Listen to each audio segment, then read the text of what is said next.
UFC Fight Night Adesanya versus Imavov is this week. I'm going to give you a full card prediction and breakdown of all 13 fights on this card, starting with Abdul-Kareem Al-Selwady versus Bolaji. Both of these fighters are kind of in similar situations here. They both made their debut on the Contender Series and then lost their first fight in the UFC. Selwady did, of course, debut on the Contender Series, like I just said, but he did beat George Hardwick, who's a pretty good prospect, and there was a lot of hype with him coming into the UFC after that fight because George Hardwick was one of the top guys on the Contender Series that year, and he just ran right through him. And then he went and lost and got KO'd by Grad in his next fight. So super disappointing for him. Similar with Bolaji, I actually had some. Well, I guess he didn't lose his next fight. He beat Timmy Kwamba by split decision, but it still was kind of disappointing for Bolaji a little bit, losing to Chris Duncan. However, in that fight, he was pretty much beating up Chris Duncan. I think he probably had him beat for like another minute. If that fight would have gone like a minute longer, or maybe even in the second round, he probably would have finished Chris Duncan. Let's be real. But Chris Duncan was landing a couple good shots. My worry with Bolaji is his defense. You kind of need to have a decent defense against Selwady. He has really weird striking. Like he'll mix it in with the takedowns and then hide it with like an overhand, and that's how he catches people. Bolaji was really beating up Chris Duncan. It really was just a mistake. I think it was the second guillotine that Chris Duncan threw up, and it ended up getting him, and the ref didn't even notice it, which was kind of scary because Oki was like out cold on the dude's chest. But I'm going to go with Bolaji here. I think he has decent enough takedown defense. I am a little bit worried that Selwady's just kind of going to run right through him here and mix in the takedowns and the striking and just be super complicated for Bolaji to where he gets a little bit more overwhelmed. However, we just saw Al-Selwady get absolutely chinned by Grad. And that's just... Grad all right. It's not the best look. And Bolaji is super long. He has a 73-inch reach. Will have a 4-inch reach advantage in this fight. And he has really good striking and decent enough takedown defense to where I don't know Selwady's going to be able to handle him for too long on the ground. Maybe he can mix it in and hide some of the punches, like I said earlier, and hurt Bolaji quite a bit. But Bolaji, I think his striking is really good. He did make some rookie mistakes in the grappling on the ground. However, he does have wrestling ability. He's strong. He's a good athlete and does have good striking. So I'm going to go with Bolaji here. Again, very, very similar situations for both of these guys. However, I'm just going to take with the guy who I think is the better athlete. I know Selwady's a little bit smaller, and that might benefit him here. He's 5. Well, I guess they're similar heights. I don't know. Selwady, when I saw his fights, he seems a little bit smaller, but we'll see how this fight looks when they get in the octagon. But yeah, I'm going to go with Bolaji. I don't think he finishes Selwady. I think he hurts him a couple times. I think he probably wins at 29-28. But this honestly could go either way, in my opinion. So very big test for both of these guys. Moving up, we have the return of Hamdy Abdelwahab versus Jamal Pogues. If you don't know, Hamdy Abdelwahab, a living legend. No, I'm kidding. 2.5 years ago, fought Dontel Mays. Did really good in that fight. Kind of surprised me. In all honesty, he's a 3-0 prospect. He's been out for a while. He popped for roids after beating Dontel Mays, kind of whooping him up on the ground and looking pretty good in the wrestling. Jamal Pogues is coming off a win where he did get completely out-grappled by Thomas Petersen. Mick Parkin beat him right before then as well. And I think that's a decent hole in Jamal Pogues' game there, and I can't really look away from. It is heavyweight at the end of the day, so anything could really happen. Based on what we saw of Hamdy Abdelwahab in his last fight, you kind of have to go with him in this one. He has really good wrestling. He is at a 4-inch reach disadvantage, which is a little bit worrying for this one. So I wouldn't bet on this fight. If you do, maybe Jamal Pogues might be the way. I don't know. I don't trust Hamdy Abdelwahab, but I kind of just have to go with him because I just like how dominant his wrestling looked in his last fight. But that could have just been the roids or something. What exactly did he pop for against Dontel Mays? Overturned to a no contest. What did he pop for here? Failed drug test. Overturned by USADA. Is it going to say meth? I don't even know. Methnolin. I don't know how to even say that, but his wrestling looked pretty good. Jamal Pogues struggled in the grappling those last couple fights, so I'm gonna go with Hamdy Abdul-Wahab. I don't mind Jamal Pogues winning this one. At the end of the day, this is a low level heavyweight. This is kind of a coin flip in my brain. Most of Tapology is picking Abdul-Wahab, but I would not be surprised if Pogues wins this one. So let's move on. We have Bogdan Grad versus Lucas Alexander. Another coin flip in my mind as well. Lucas Alexander just got chinned against Sergei, I mean, he's solid, but I honestly didn't think he was going to be able to chin Lucas Alexander like he did. Like, he put him out cold. Very brutal KO. And Bogdan Grad, he was on the Contender Series first. He won again this year and got into the UFC, but he lost to Tom Nolan by KO. Pretty brutal KO there as well. And then beat Michael Aswell, I think is how you say his name, by split decision in a decent fight. He kind of toughed that one out. Bogdan Grad is a very tough fighter. He does have some decent wrestling. He can wrestle a little bit, and it's more of like a distraction. Like, he's gonna wrestle so he can close the distance and land some punches. Lucas Alexander, I'm worried about his chin now. I mean, he lost to Joe Anderson Brito by submission. Pretty sure Brito just climbed his back and submitted him pretty easily. But I'm worried about his chin. Sergei does have a lot of power, and so does Bogdan Grad. But the way he went out, like, almost immediately really does worry me. And getting chin like that is not necessarily a good thing. It has been a year, so maybe he has recovered quite a bit. And that's probably what you should do after getting chin like that. He does have a 3-inch reach advantage. His striking is very good. He's very explosive on the feet. Maybe he could whip up Bogdan Grad. I just don't like the idea of Grad maybe wrestling Lucas Alexander in this fight, closing off distance, and then landing a big power punch and stunning Lucas Alexander, similar to how Sergei did. I believe he caught a kick of Lucas Alexander. He got up and then just whammed him with a punch and then put him out. So I don't mind Lucas Alexander winning this fight. I feel like this is kind of a coin flip as well, but I'm going to go with Bogdan Grad here. Really tough fighter. I think he can endure a lot of the offense of Lucas Alexander for this one. He can wrestle a little bit, get Lucas Alexander to think about the wrestling, and then close off distance and land good punches on him. So I'm going to go Bogdan Grad by decision for this one. Well, either decision or mid to late round finish for Bogdan Grad here. Maybe just catching Lucas Alexander on the chin. A lot of people do have him by decision, but I can see a potential KO if Grad kind of just catches him with a nice, like, power punch, leaving an exchange on the inside. So let's move on. We have Jasmine Jasudavicius versus Mayra Bueno Silva. I feel like this is kind of a fight that Bueno Silva would win. We haven't seen her win in a while, in all honesty. Like, she beat Lena Landsberg and Stephanie Egger, beat Holly Holm, but popped for roids, and then lost to Raquel Pennington, where Pennington looked pretty good and dominated her there. Macy Chiasson cut her open and looked pretty good there. Mayra Bueno Silva has not looked good in her past couple fights, and Jasmine Jasudavicius has always been a pretty good wrestler, really good stand-up, more of a lady that's going to put the pace on you. This is a really tricky one. I think I'm going to go with Jasudavicius. I don't know if I trust Bueno Silva right now. At the end of the day, if you look at some of the fighters that Bueno Silva has won, she really hasn't beaten any of the higher level fighters. Like, she submitted Stephanie Egger, who's a grappler. Her best one is probably Jillian Robertson in 2018, who's a really good grappler herself. So lost to Manon Fiorot. Like, I don't know. We haven't seen Mayra Bueno Silva got like a decently big win. Jasmine Jasudavicius is ranked 14, so I can see Mayra Bueno Silva potentially submitting Jasmine Jasudavicius getting caught into something, just getting submitted. But I mean, when was the last time Jasmine Jasudavicius got finished in a fight? Has she ever? I don't think she's ever been submitted. She submitted Priscilla Cachoeira, Ariana Lipski. Like, she hasn't been submitted. I don't even think she's ever been finished in her career either.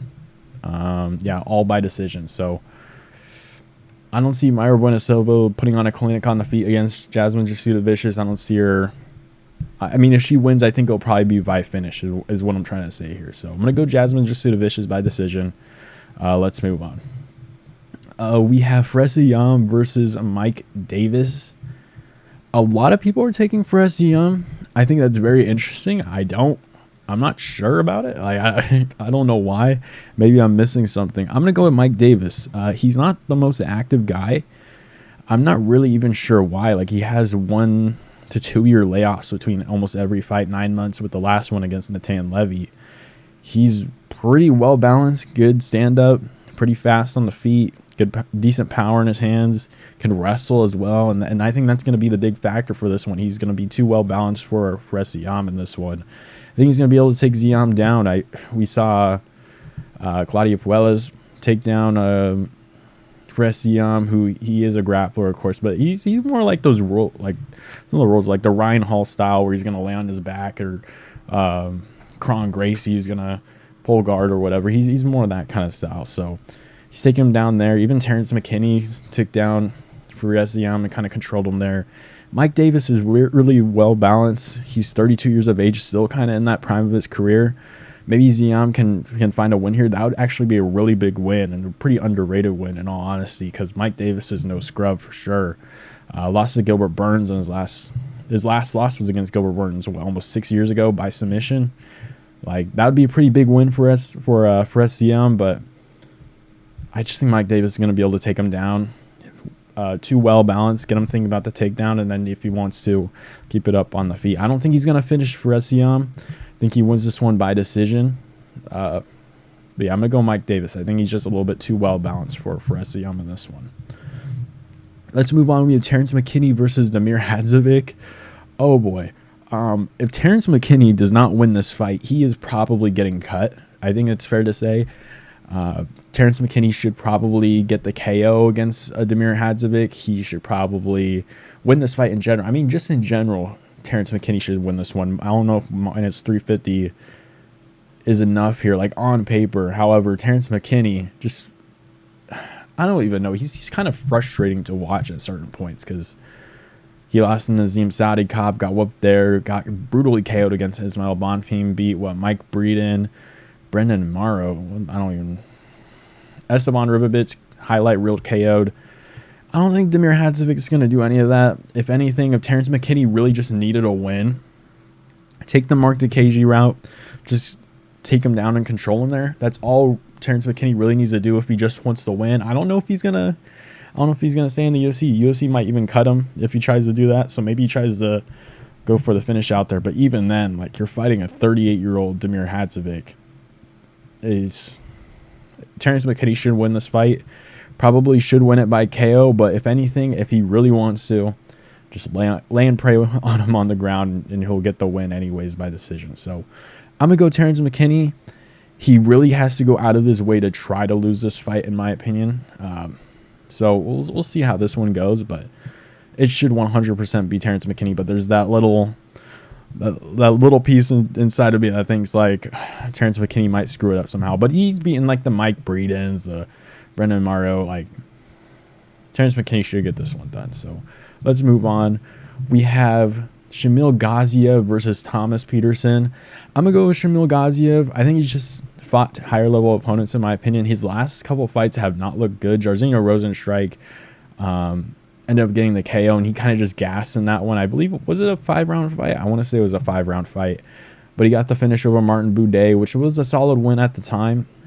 Martin Boudet's not the most entertaining fighter, but I think that was like the first time he's ever gotten finished or something like that. So it was a pretty good win there. He has a solid punching power. He's a little sloppy on the feet, but at the end of the day, it's heavyweight and can wrestle. Thomas Petersen can wrestle and grapple a little bit. This will be a little bit of a tougher test, I will say. Like, it's not going to be an easy fight for Shamil Gaziev, but I think Gaziev can get it done. I don't know if he KOs Thomas Petersen in this one. Petersen's coming off a win against Mo Usman, lost to Jamal Pogues, but I do think Shamil Gaziev is like a little bit of a level above Jamal Pogues, in my opinion. Even though he lost to Jairzinho Rozenstruik, he did beat Dontel Mays, which is at the bottom of the heavyweight division, which is where Mo Usman would be at. I don't know if a Jamal Pogues would be anywhere near that, maybe in like the middle tier of the unranked, but Shamil Gaziev should get this one done. I don't know if he KOs Thomas Petersen. I'm probably going to say a decision. It is a 3-round fight, so I'm not expecting him to gas completely out and get KO'd here, but I think Shamil Gaziev can get this one done by decision. Probably 30-27, just mix in the grappling, and then a little bit of striking as well. Some of the power punches on the feet. So up the card to the main card, we have Muhammad Naimov versus Kaan Ofli, another guy who got brutally KO'd in his last fight. Kaan Ofli did against Mayra Santos. Really brutal KO. Was he on the Contender Series at any point? I want to say he was, but I think I'm thinking of someone else maybe. But yeah, he got brutally KO'd in his last fight. Muhammad Naimov lost to Felipe Lima. Lima looked really good in that fight, so I don't really hold it against him. Naimov hasn't, I mean, over the last few of his fights that he's been in the UFC, he hasn't necessarily looked great, but I've seen his ability. I mean, he got the win over Jamie Malarkey. I don't even think he's in the UFC anymore. At the time, it was a pretty solid win to have on short notice, but beat Nathaniel Wood. He cheated in that fight. I will say he got away with a little bit. This is in Saudi Arabia. I'm just going to say if he wanted to cheat, if he ever needed to, he can try it again, I will say. Eric Silva, brutal leg injury there. Not too much to say from there, but Felipe Lima looked really good in that last fight. So we're still kind of figuring out where Naimov kind of fits in this division here, but I do think he does beat Kaan Ofli. Mayra Santos, I mean, he's solid, but I don't know if I would trust a guy that just got flatlined by him, brutally KO'd 4 months ago, almost 5 months ago against Mayra Santos. So I'm going to go with Muhammad Naimov here. Maybe he does catch Kaan Ofli on the chin and gets a brutal KO. I wouldn't mind that. Probably second round KO, I will say, for Muhammad Naimov. Like, he's a solid fighter. I wouldn't say he's great, but I do think he does beat the Kaan Oflis of the world. So let's move on. We have Ikram Aliskerov versus André Muniz. I'm going to go with Ikram Aliskerov. He lost his last fight to Robert Whittaker. Pretty big test, I will say. Middleweight is really weird in that way. You'll see a rising prospect and he'll lose to, like, I don't even know, like a Jack Hermanson, or like a Chris Curtis. There's these really weird fights. Ikram kind of got shoved right into the top 5 in a really rough fight against Robert Whittaker, where he kind of just got KO'd. He's still a pretty solid fighter, like good stand-up, good on the ground as well, really good finishing ability. I like Aliskerov by finish, by KO against André Muniz. André Muniz is pretty much a strictly grappler. Aliskerov should have a pretty good performance against Muniz is all I'm going to say here. Maybe Muniz pulls up the upset and plus 400 too, very big underdog, but he lost by KO to Paul Craig. Lost a rear naked choke by Brendan Allen. Beat Union Park, which is a solid win to have. It was by split decision. But I think Ikram, good grappling ability, really good stand-up, and really good finishing ability, most importantly. So I think he finds a finish on André Muniz. I don't mind him getting a KO late first round, maybe even the second round for this one. So let's move on. We have Said Nurmagomedov versus Vinicius Oliveira. A fight I am really looking forward to.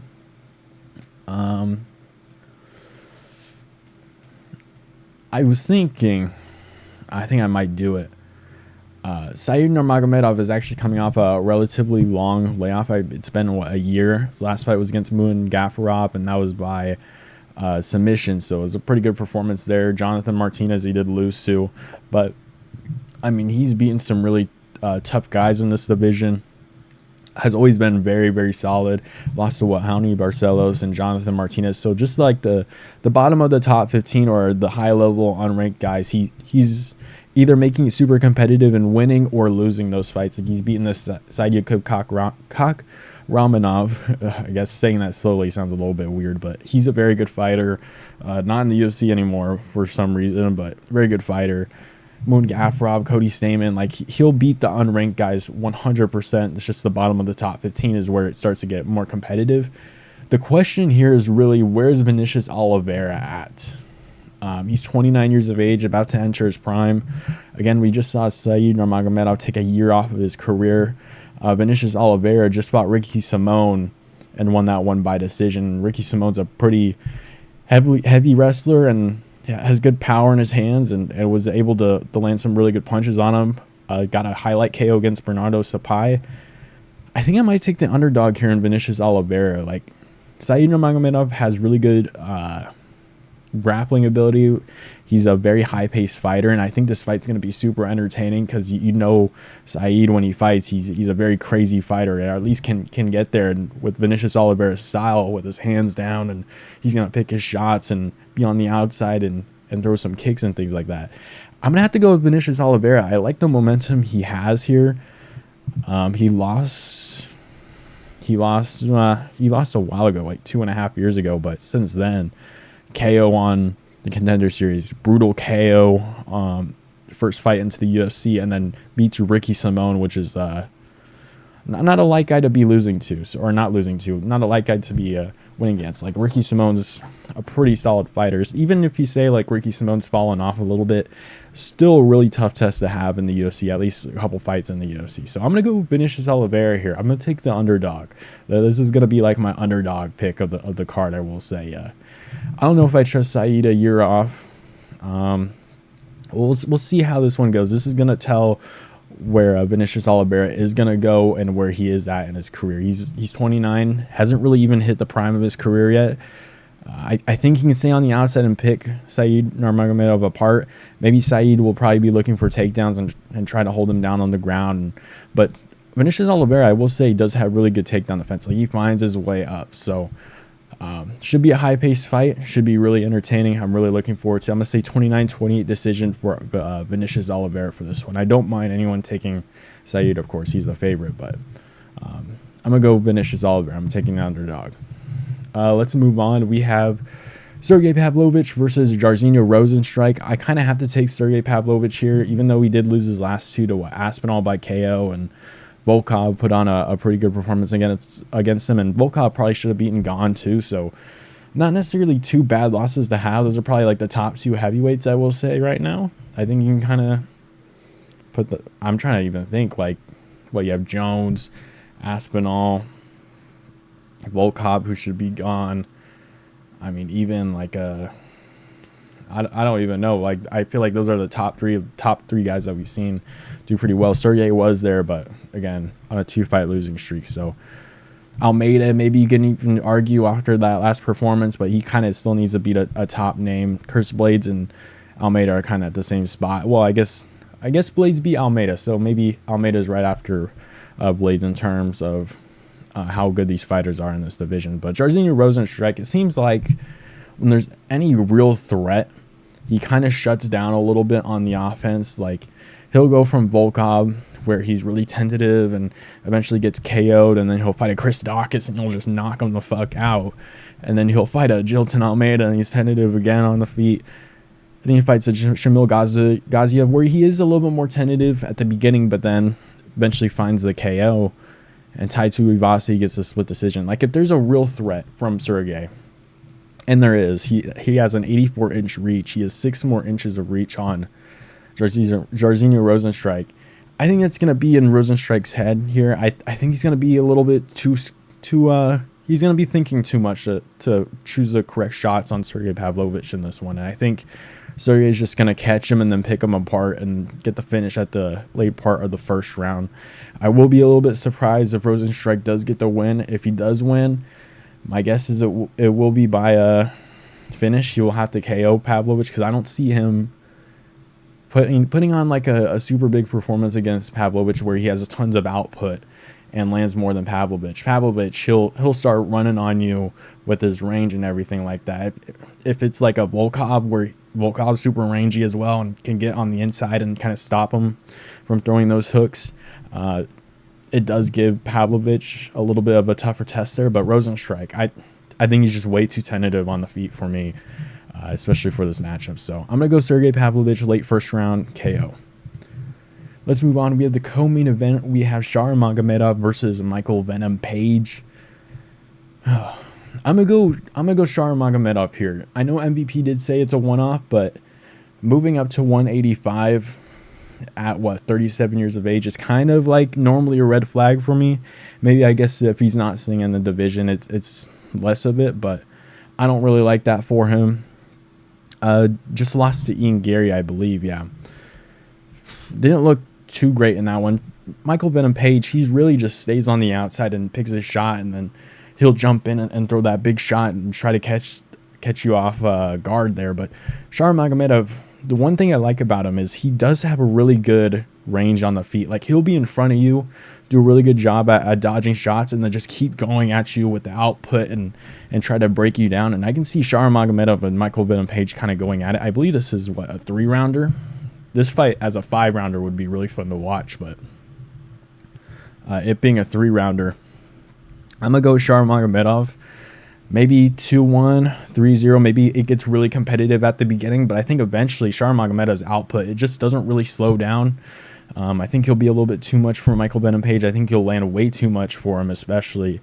I think he'll break him down with the kicks. He's just going to be in his face, and Michael Venom-Page isn't going to be able to create any separation or any ability to like duck out of the way and land a big shot on Shamil, because I think Shamil is just going to be ready for it. So I'm going Bullet, 7 years younger especially. It's going to be 6 inches less in reach, so maybe Venom-Page will be able to stay on the outside and keep a big jab on him, but it's not really like that with him. Like, he's going to play karate. He's going to be bouncing around. He's going to throw that big shot on him. I just think Shamil is going to see it coming. Yeah, I'm going to go Shamil by decision for this one. It is relatively split. Shamil is the favorite. I'm going to take him in this one. I think MVP's just gotten a little bit up there in age, up a division especially. I don't really like this fight for him. So let's move on to the main event. We have Israel Adesanya versus Nassourdine Imavov. I'm taking Israel Adesanya. He will have a 5-inch reach advantage.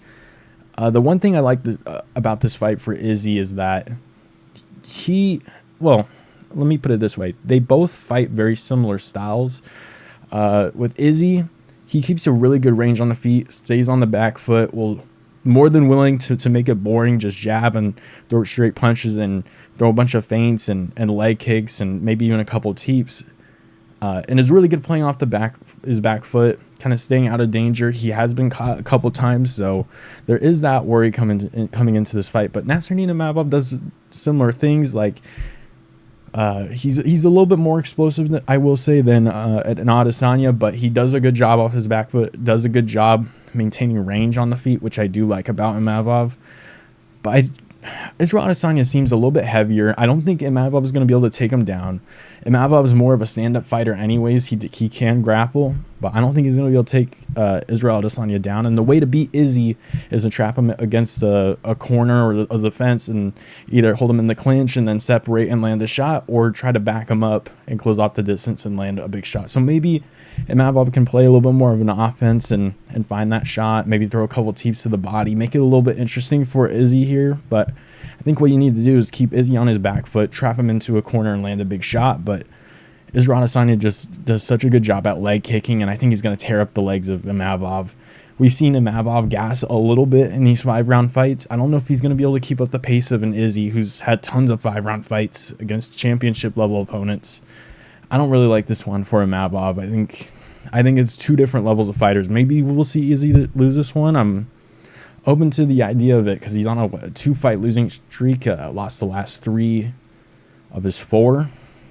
Beat Pereira by KO, but lost to Pereira as well, and then lost to Strickland, got knocked down in that one.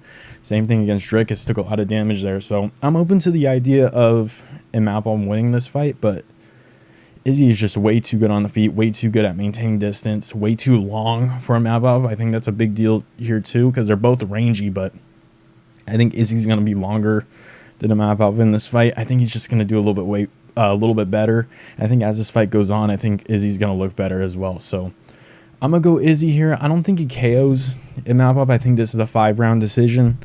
Maybe Imavov takes one of the earlier rounds and makes it 49-46, but I like Izzy in this fight. I think he's just going to outpoint Imavov in this one. I just don't think Imavov is just going to be able to catch Izzy in this one. I think Izzy's just way too long. So hope you guys enjoyed the video. Let me know who you guys have down below in the comments. Who do you guys have winning the main event? And I'll see you guys